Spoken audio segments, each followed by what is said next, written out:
Hello guys, this is Ravenclaw What If. Welcome back to another What If story. Now this is part 0. It's a bit early. I'm not I'm not gonna lie to you guys. There's a lot of lore I don't know about sorry, give me a second here. Honkai Impact. And I take a look of God Kiana. Now I know the correct term. I'm not about to pronounce that right now because yeah, that's a bit hard. So, and I'm gonna,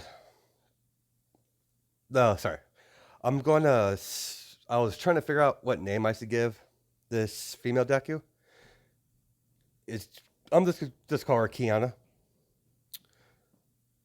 Kiana, Yaoyorozu. Now in this, what if Kiana or Yaoyorozu and Momo Yaoyorozu are sisters because they have the same last name? So and she's a reincarnation. So this is not going to be a quirk type of deal.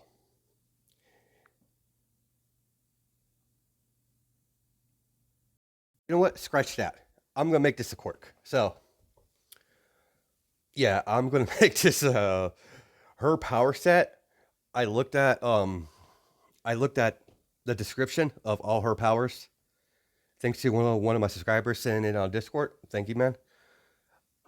My God, I knew she was overpowered as hell, but I didn't realize how overpowered she is. Like seriously, she's just make saying using the terminology of overpowered is insulting to her. She's way beyond overpowered. She's a freaking god for Christ's sake. So yeah, she's like if there was a tier above God, she would be in it. So it's insane how powerful she is.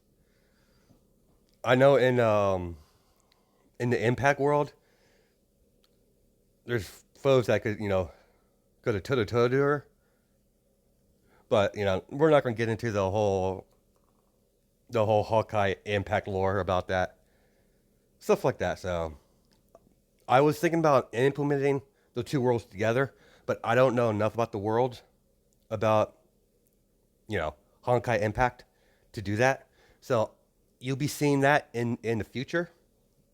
I'll do another Honkai Impact What If that's going to implement both the worlds into one. But for right now, we're just going to.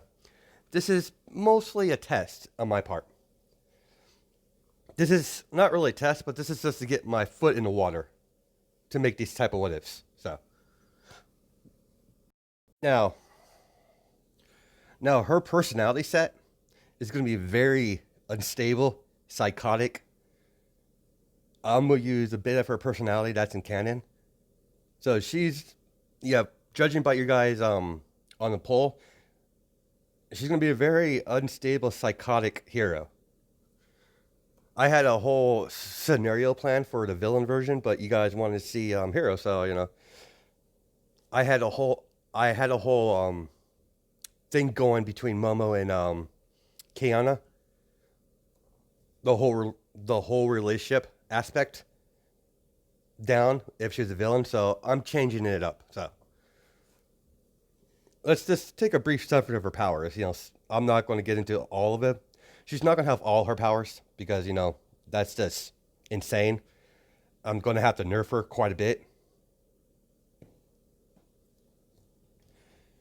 So let's get down to the short summary of the powers. Sorry for the video is not going to be as long with the story itself. Now she is going to have a healing factor like she does in canon.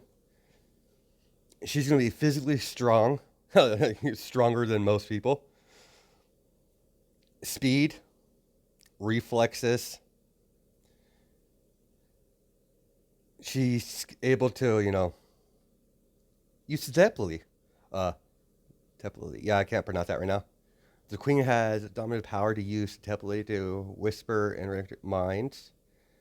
She could cast illusions to torture people, their worst fears, stuff like that. Telekinesis. Yeah, I'm gonna have to give her telekinesis because that's just very useful for her. No mind control zombies or none of that. That's a little too insane, and that wouldn't really work for a hero version of this. She's able to.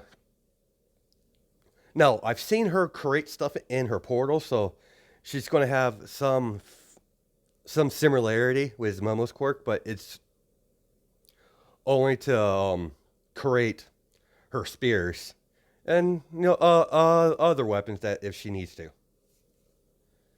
Teleportation, apparently. Let's see what that's anywhere. Yeah, you're straight up gonna have teleportation. So this is gonna be a very very OP. Even if when I'm nerfing her, she's gonna be super OP still, regardless how I go about this. It's just there's no way to nerf her to the point where she's like weaker than everyone else. It's just physically impossible. She's able to generate energy like she does in canon,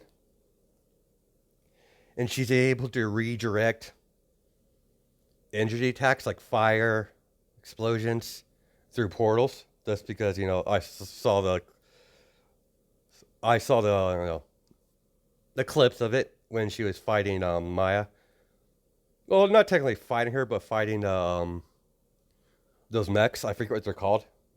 I know one of you guys will correct me, but I just don't remember right now.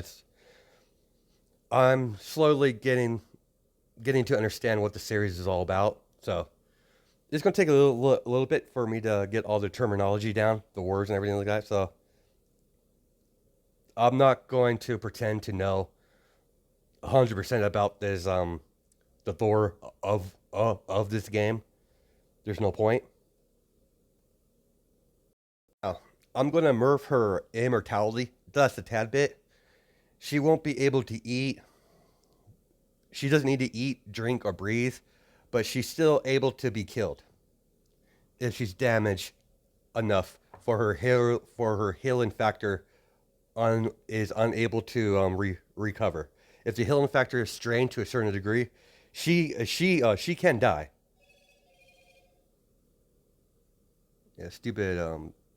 I'm trying to get this done, so I have work here in a little bit, and I'm also giving her a small fraction of time manipulation. She's able to slow down time for a certain amount of period. So I don't make her super powerful and just, one shot everyone. So, and her powers are going to slowly build. It's not all going to appear all at once. Her full power. Now, she's able to do everything all at once, but they're not as powerful as it's going to be. Nowhere near Kiana. God Kiana. So, there's that. And the name of her quirk is called Void Queen. That's because, of her power set. So, I thought that was a neat name for her quirk to be called. If you've seen this scene, this is she'll be able to do. At At first she won't be do it as at this that much, but she's able to do this pretty much. Create ports and throw her spears out, just to impel people or to trap them. She creates the portals and creates the spears, but she uses telekinesis to move them around. She has full control over it. Now there is some drawback on her quirk. The separate powers of her quirk doesn't have separate drawbacks. It's all in one drawback. The more she uses her quirk, the more unstable she gets, the more vicious she gets gradually.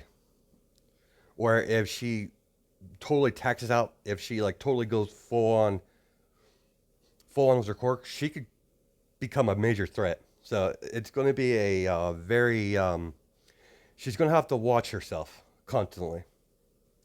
She's going to be unstable regardless.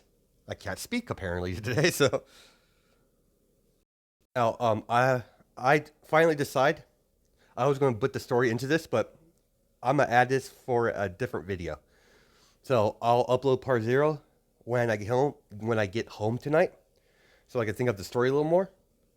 This is just a brief summary of what I'm going to do with this. So, and I haven't decided on the ship yet, so I'll put 2 polls up. The first poll will be the male ships, and whatever wins the male ship, I'll release a female poll. Then whoever wins the female poll, then I'll make another poll. But those 2 that win, and whoever gets the most votes, will be the ship in this. I had a few people that wanted to be a female ship, and several people a male ship. So I'm gonna give you guys, more options here. I straight up was going to do Todoroki, but I've done Todoroki. Well, not the male version, but I've done female Todoroki a lot. So if I do, I was going to do male Todoroki straight up the bat, but I'll let you guys decide. So this is pretty much the. Give me a second here. And she's a straight up sadist, so she likes hurting people and stuff like that. So I hope you guys have an awesome day. You'll be hearing from me later tonight. This is just a brief summary of her powers and what I'm doing with it. Like I said, I'm buffing her. I'm debuffing her a lot because it would be unfair to the rest of the characters because she's super overpowered. I do make overpowered characters because I just like doing overpowered characters. I don't like making weak characters. I just don't like making super OP characters to the point where it's just boring. But I do like making somewhat OP characters. So I hope you guys, like I said, hope you guys have an awesome day. You'll be hearing from me later tonight. Catch you guys later. Bye.